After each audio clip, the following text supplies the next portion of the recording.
Karong guys na dawa no, nakapansin mo nakabag ko, napay jacket.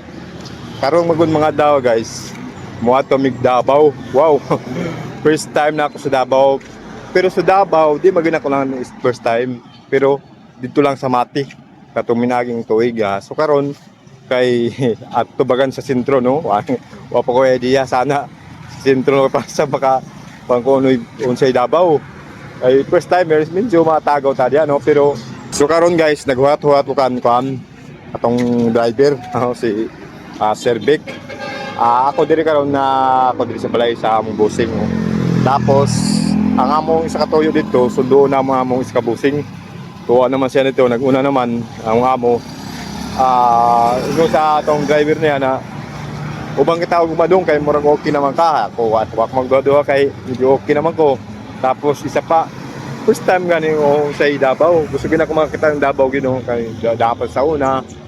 Dapat sa una nagngarap na ko unsay Davao bisag kanang pinakadako na syudad na lamang ko kanang Davao. Makita na ako na goods na kibali no.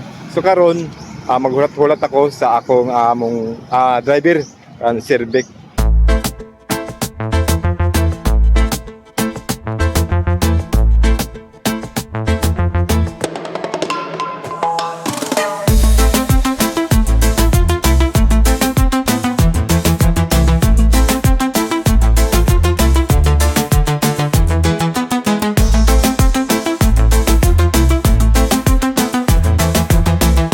So karon guys, naanami diri sa San Francisco, Sukotik na Sukotik College at manood to na kami. No, asan minuto diri sa lamian mga pagkaon pa diri sa Republic, to na Republic. So mga una na niya pabusugan ay kan dili pa biya.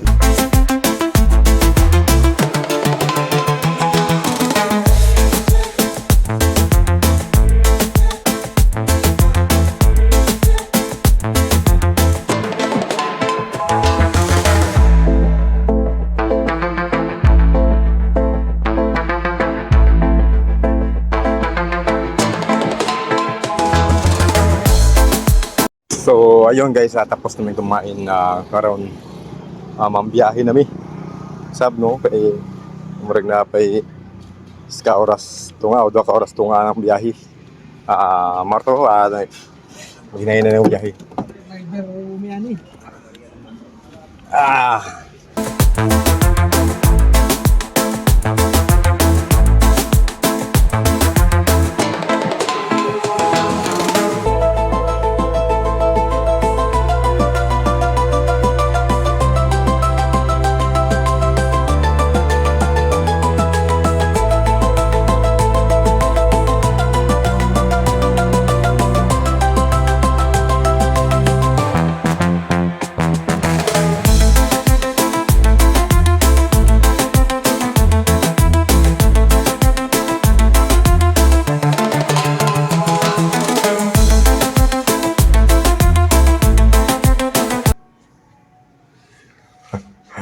Ayun guys, naabot namin diri sa Davao to no.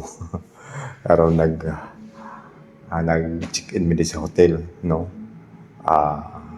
Mao na hotel. Ano.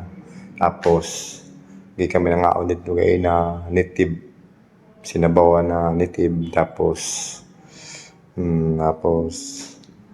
nag-barbecue native pero na-pick me.